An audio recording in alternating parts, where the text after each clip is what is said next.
Hi, everyone. I think everyone can, yes, it looks like we're live. Hi, everyone. Thanks so much for being here, especially on day 10. And thank you to Llewellyn for organizing this event. It's been really fun so far watching everyone else's presentations.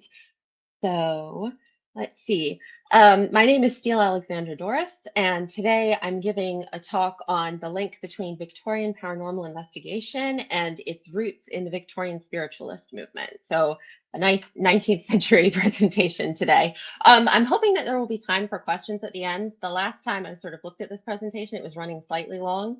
But I think we might have time for a couple of questions at the end, and I hope that we do, and I'll try to be sort of efficient going through.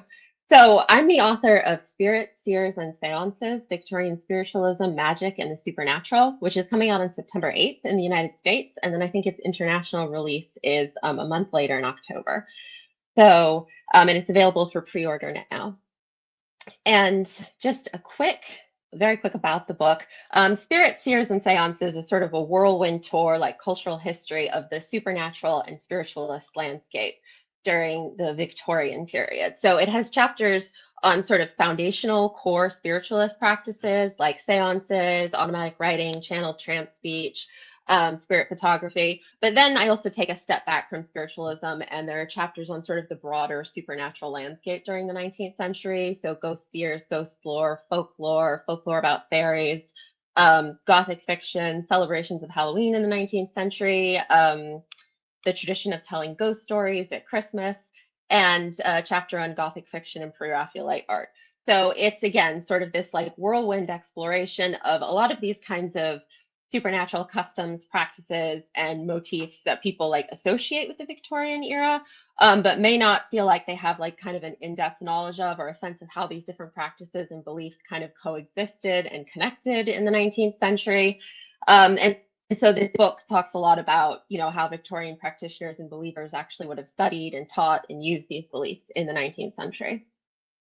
And then very quick introduction of myself. So I'm a Victorianist. So I study and research Victorian culture and Victorian literature. I have a BA in anthropology with a focus in archaeology from UT Austin. I have a master's degree in English, and I'm now a PhD student in the English department at Stanford University. And a lot of my recent research for my academic work and for this book and for a couple of other projects is really about the intersection of, on one hand, kind of spiritualism and mysticism in the 19th century, and that intersection with detection, forensics, and criminal investigation in Victorian culture and Victorian popular fiction, looking a lot at sensation fiction, Gothic fiction, and detective fiction. So I spent a lot of my time doing archival research, reading really old newspapers, pamphlets, magazines, court records. And this book and this presentation were really born of me spending so much time in the archives and finding just so much more spiritualist and supernatural material than I ever would have expected in my wildest dreams. And really just being fascinated as someone who has this long-standing interest in modern practices and Wicca and neo-paganism contemporarily now, just being absolutely fascinated to find this longer history of all of these practices. And so the book was really born from me just wanting to share this kind of archival research with other people who I knew would probably find it really interesting too. So in today's talk, I'm just giving sort of a quick introduction to the Victorian spiritualist movement and how it got started, because how it started really says a lot about how it continued in the following decades, and certain really important aspects of how it functioned, like were in place right from the beginning with the very first investigations. And then I'll be talking about that link to Victorian paranormal investigation. And I'm sort of talking about Victorian paranormal investigation from kind of two angles. So first, I'm talking about this sort of investigation of people who were said to be mediums and places that were said to be haunted. So these kinds of investigations were trying to either sort of debunk or legitimize reports of phenomena. And so the focus is on whether these reported phenomena were real, whether the mediums were telling the truth, what was actually happening with these reports of these experiences that people were having. And then the second kind of investigation that we'll be talking about is talking about mediums who sort of became interested in getting involved in actual criminal investigations. So investigations of murders, investigations of major crimes, and how they sort of saw their role and their potential in literally like sort of the criminal justice sphere, essentially. And so people who were trying to use things like psychometry to hopefully solve crimes. So that is oh, I see a question about Helena Blavatsky. I don't have a lot of theosophy in the book. I talk sort of about the growth of the theosophy movement out of spiritualism, but it's not, I don't have a theosophy focused chapter. Okay. All right. So next slide. Couple of key dates. The Victorian era, obviously, as a reminder, is from 1837 to 1901. And there are a couple of dates right here at the beginning of spiritualism that I have up there. I don't have a lot of room for Catherine Crowe in this presentation, but she's a very important part of the book. And she published in 1848 a collection of ghost sightings and incident reports. You know, this is incredibly early for a book like this to be published. It's a really long book with all of these different kinds of supernatural manifestations. And it's titled The Night Side of Nature, or Ghosts and Ghost Seers. The same year, the Hydesville rappings, which I'm about to talk about as we sort of lead off into spiritualism, initiated the spiritualist movement. So Catherine Crowe was a British writer. The Hydesville rappings happened in the United States. I sort of hop back and forth across the Atlantic in this presentation and throughout the book. And then in 1849, Joseph Rhodes Buchanan introduces his theory of psychometry, which goes on to be incredibly important in paranormal investigations pretty much from then on. So let's see. So some of you may be familiar with this story already. Some of you may not be. But to really understand why, right at its root, the history of spiritualism and the history of paranormal investigation are almost one and the same, right? They're so deeply linked, is to really understand how spiritualism started, and specifically the kinds of investigations that were prompted by this episode at the Fox farmhouse. And okay. So as a quick introduction, in 1847, John and Margaret Fox moved into an old farmhouse in a small community in upstate New York known as Hydesville. They moved into an old farmhouse in Hydesville with their children. So some of their children were already grown and out of the house, but they had some children left at home. And two of the children left at home were two girls named Margaretta and Catherine Fox, or Maggie and Kate. And Maggie was about 14 and Kate was about 11 when this story starts. And at the time that the Fox family moved into the household, this house already had kind of a reputation in the neighborhood. There were reports that families had previously moved out of the house, that they were hearing strange noises, that they found it unsettling, that they were frightened. And so when the Fox family moved in, they sort of heard some of these stories. And it actually didn't take too long after they moved in that the girls specifically started reporting that they were hearing the same noises. And eventually the entire family was hearing these noises. And the reason it's called, this episode is frequently called, it was called at the time sort of the Hydesville rappings, is because it was a lot of knocking, a lot of rapping on the walls. So these very strange kind of knocks and raps echoing through the household. And over time, Maggie and Kate sort of started trying to communicate with what they believed, they were beginning to believe was some kind of spirit that dwelled in the farmhouse. So they started asking it questions. And the birth date that certain writers like Doyle, who I'll talk more about a little later, give for spiritualism, they give a specific date, which is the night of March 31st, 1848, because the girls started asking the spirit yes or no questions. And their mother was they were hearing knocks in response. So they would ask yes or no questions, they would get knocks in response. Mrs. Fox reportedly is said to have asked how many children she'd given birth to, and then she heard like the correct number of knocks in response. So at first, there was sort of some confusion around how to take this. A lot of people were very skeptical, but some of the neighbors came over and found what they were witnessing extremely convincing. Um, and eventually, someone came up with a system of sort of calling out the alphabet, and then they would hear a knock at a certain letter, and then they would stop, write that letter down, or remember that letter, and so they could construct sentences. Um, and at that point, a new story began to emerge about who this spirit might be and what it might want. And at this point, the phenomena were still very centered around Kate and Maggie a lot of the time, so the two girls. And the story that sort of emerged with their prompting, and that became pretty famous after that, was that this spirit belonged to a peddler who had been murdered in the house and then buried in the cellar sometime before the Fox family moved in. So as time went on, more and more neighbors really kind of got drawn into the drama. There were newspapers writing about it. Word really began to spread of the Hydesville rappings. And after news of this kind of possibly murdered peddler broke, there was a push to like open an investigation into a possible murder in Hydesville. And the cellar, and I should note, this is a photo of three of the Fox sisters later in life, but that is not a photo of the actual Fox family cellar. I'm not sure. It's just a photo of a cellar. I'm not sure that any photos of the Fox cellar actually survive. So they actually began excavations in the cellar looking for evidence of human remains. They couldn't find any conclusive evidence that anyone had been buried there. But that was really, as people sort of continued digging in the cellar and talking to, interviewing potential witnesses, interviewing the neighbors, Maggie and Kate became really quite famous.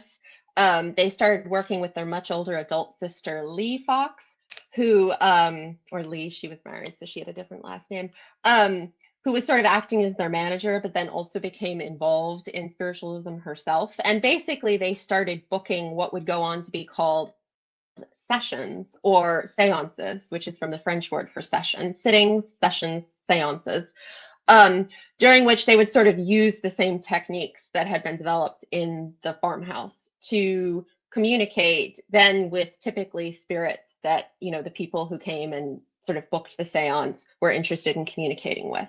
And so that was really the, you know, the birth of kind of séance spiritualism as we know it. And it's important to like just flag very quickly here. Obviously, the Victorians did not, you know, invent the concept of spirits at all. They didn't invent the concept of spirit communication. You know, most cultures have some conception of spirits or wraiths or ghosts.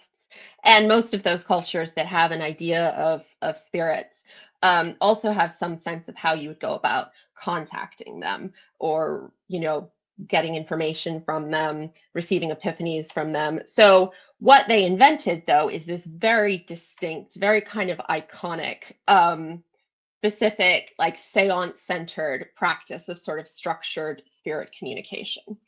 And that remains kind of very prominent in a lot of genres of our film, fiction, television, and is still used, you know, in paranormal investigations today. So it became really important culturally to our understanding of spirits from that point forward.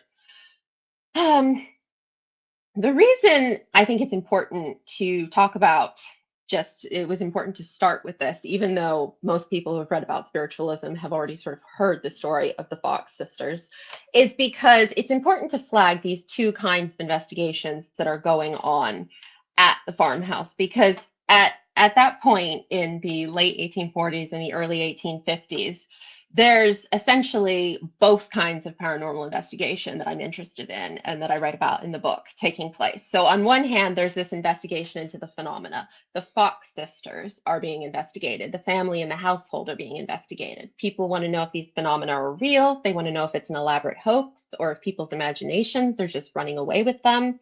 You know, maybe these girls are very imaginative. So there's an investigation into the kind of validity of the phenomena. Is the house really haunted? Are these girls really hearing and seeing and experiencing what they say they are? On the other hand, for those people who really did think there was at least a chance that these communications were genuine, there's this question of, okay, do we now have a murder to investigate? Are we opening a criminal investigation? Are we looking for human remains, talking to neighbors, talking to witnesses? can we actually communicate with the spirit of this peddler, and can he tell us actually who killed him, which obviously would be like an unbelievable breakthrough in the world of criminal investigation if you could actually, communicate with a murder victim and they could tell you who killed them. So there's two parallel but really like fundamentally distinct in a lot of ways investigations playing out at the farmhouse. And I will just, I don't have a lot of time to spend on it, but the Fox sisters went on to occupy a very complicated, very controversial place in spiritualist history. They had several decades of fame and then very difficult personal lives late in life. There was a lot of romantic misadventure, financial hardships. They struggled with alcoholism. Two of them went on to confess that they were faking phenomena. Then one of them recanted the confession. The third didn't confess. It was very complicated. Some spiritualists were very disappointed by the confessions and really believed the confessions. Others really kind of discounted the confessions because of the really complicated state of the Fox sisters' personal lives at that point. But this was spiritualism's inciting incident, right? And very quickly after this, people began getting together and sort of organizing to hold their own seances. And a few things, again, that are, really interesting about this. Sorry, lost my notes there. About this first episode that's worth pointing out is, first of all, this sense of the importance of investigation stuck with spiritualism for the rest of its like heyday throughout the 19th century.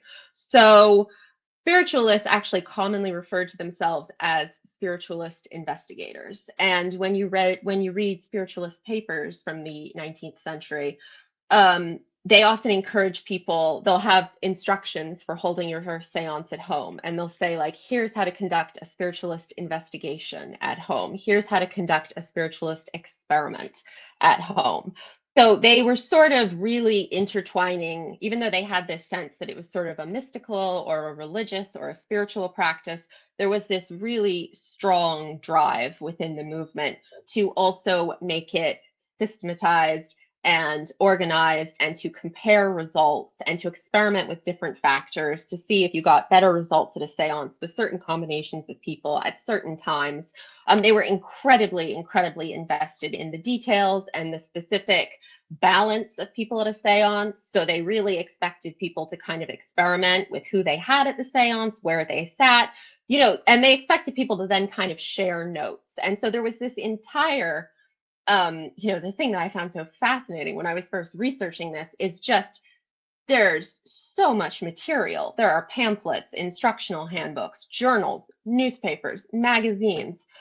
People were comparing notes on all kinds of different things. And of course, the spiritualist movement, when it really gained steam, it also really piqued people's interest. A couple of people are mentioning sound issues, so let me know if other people are having that issue as well. But when spiritualism really hit kind of its heyday, it dragged all of these other kind of clairvoyant and fortune-telling practices that had been around for centuries, kind of fading in and out of popularity and occupying different kinds of positions in society at different times, really back into the limelight. So astrology started having another heyday. Cartomancy really came back to the fore. Palmistry, crystal gazing, all of these topics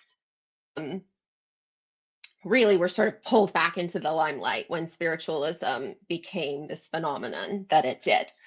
And one last note on the investigation. So what's also interesting from a cultural perspective about this is that women were a really important part. As you can see right from the beginning with the Fox sisters, women were a really key part of the spiritualist movement. They made up, it's very difficult to get exact numbers on the spiritualist movement in the 19th century because it wasn't kind of an either or. You could go to seances without identifying as a spiritualist. So, there might be people who didn't necessarily count themselves as believers, but went to some seances. So it's hard to get numbers, but most scholars I'm familiar with think that women made up at least half of the movement. They were a really important force in the movement. A lot of the most popular mediums, there were plenty of very popular men who were mediums, but a lot of the very popular mediums were women. And it was sort of a rare opportunity also for women to kind of have a platform to sort of, talk about, certain kinds of topics that maybe were sort of closed off to them. And it also allowed them to be investigators and to conduct experiments and to do all these kinds of things that, again, had really just been, uh, you know, really closed off to them. Experimentation, exploration, and investigation in the 19th century, with their kind of notoriously rigid gender roles, were very much kind of pushed off and thought of as like the masculine sphere. So to have all of these women identifying as investigators and potentially inserting themselves into criminal investigations and conducting experiments, it's really fascinating, and it's a really important cultural development that I think sometimes is a little overlooked. Okay. So, let's see, finding myself in my notes again. Okay, so running a little low on time, but just very quickly, I showed some dates in the 1840s, because that last couple of years in the 1840s, there was really sort of something in the water. Crow published her book, Psychometry, which we're about to talk about, was pioneered, and obviously the Hydesville rappings took place. So something really coalesced culturally in those last couple of years of the 1840s. And people began really thinking about spirits and the afterlife and clairvoyance differently. And then there's sort of a similar interesting period in the 1870s to 1880s, where a lot of this phenomenon that I've been talking about, this kind of fascination with really studying these things, studying, organizing, comparing results, publishing articles about it, really starts manifesting in the foundation of different kinds of societies. So occult societies, societies for psychical research, and then also slightly different but also important folklorist societies. So in 1875, the Theosophical Society is founded in New York City. The Folklore Society is founded in 1878 in the UK.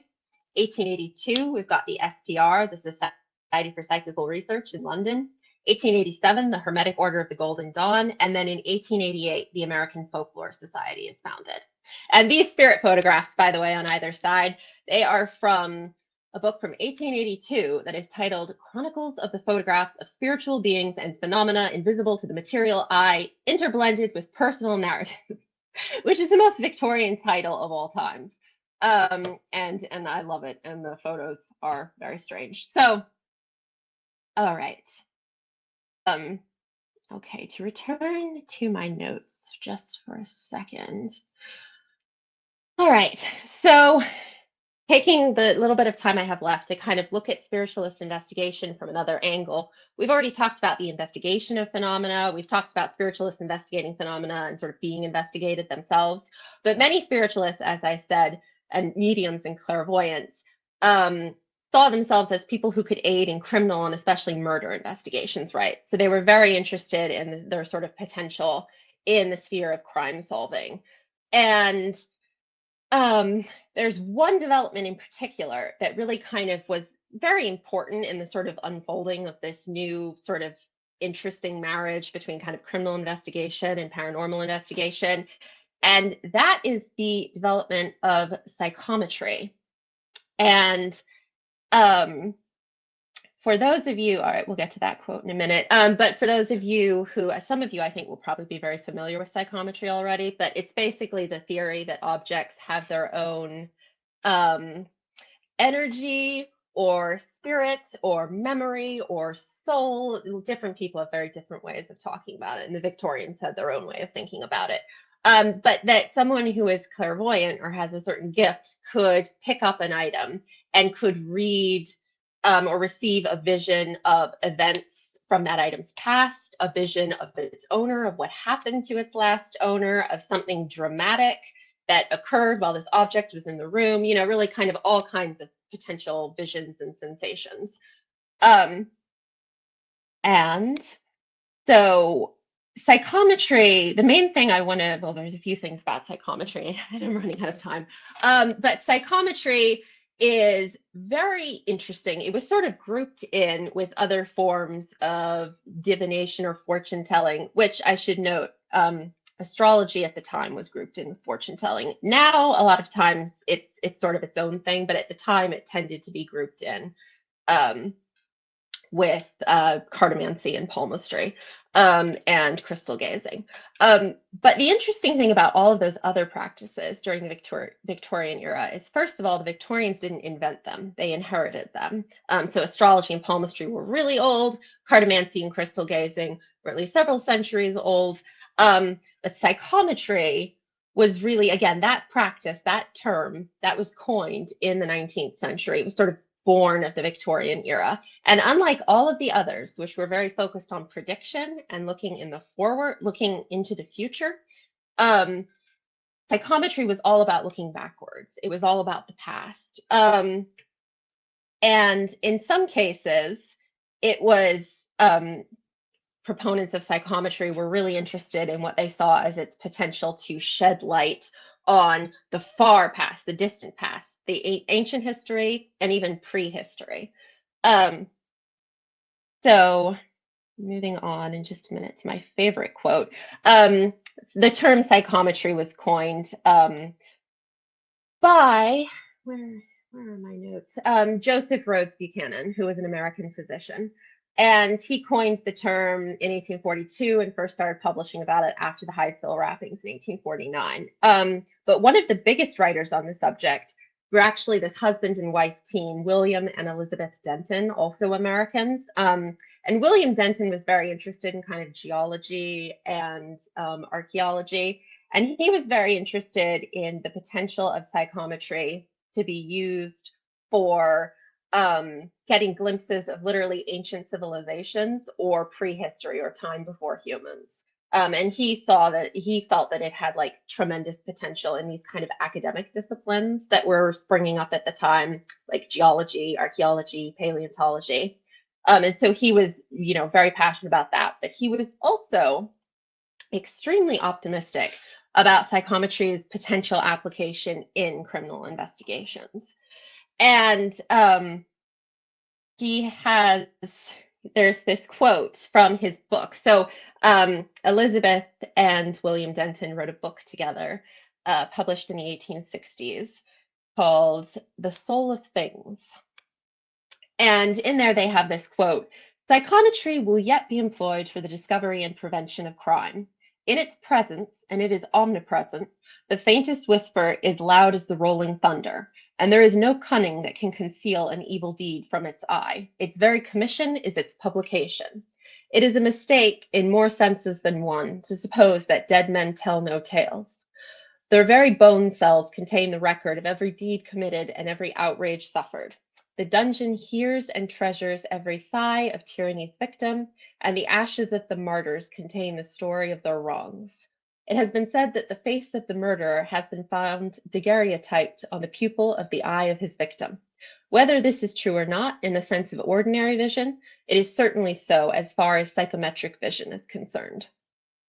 So, as you can see, compared to all of the other forms of clairvoyance that were, again, really repopularized in the 19th century, this kind of uniquely, born of the Victorian era practice of psychometry was especially kind of well suited, clairvoyance felt, to criminal investigation, right? It was really perfect for looking backwards. And for this very kind of, with criminal investigation, with murder investigations, there's, forensics are very important, the items that are left behind. So psychometry is really kind of uniquely suited for that. And so, let's see, I have to wrap things up. So how am I wrapping things up? So if we're returning to the core of this presentation, which is about the link between spiritualism and the beginning of paranormal investigation, there are a few kind of different factors that are driving the rise of paranormal investigation. So as we talked about, the rise of the spiritualist movements, the spiritualists are encouraging everyone to be investigators. They really want to they don't want to gatekeep. They actually want to make it as accessible as possible. That's important about the spiritualists. They did not want to gatekeep it at all. They weren't really into keeping secrets, mysteries, anything like that, like a lot of societies.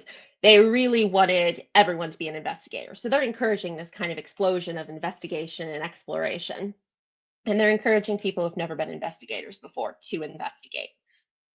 And then as a result, like these cultural phenomena of ghost sightings, which have been recorded for years and have been part of local legends for years, are suddenly being recorded. They're being organized. Folklorists are starting to, take folklore very seriously, and they're recording all kinds of lore.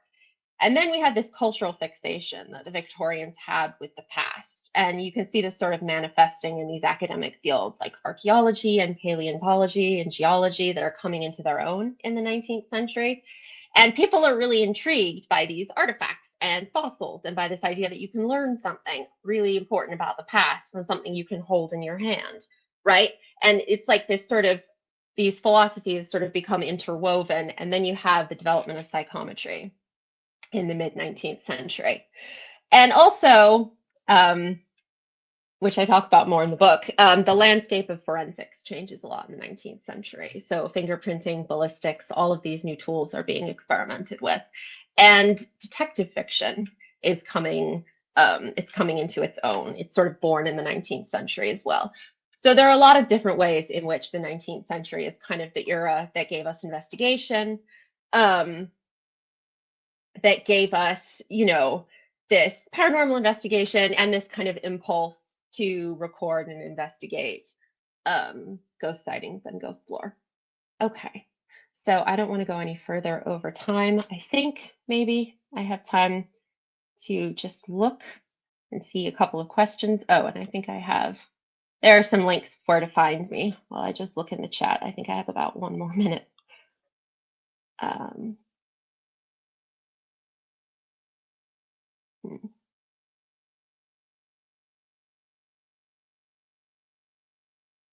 Okay, fantastic. Lots of really cool comments. I'm not seeing a lot of questions right here. So I want to thank you all again for being here on the 10th day of LlewellynCon.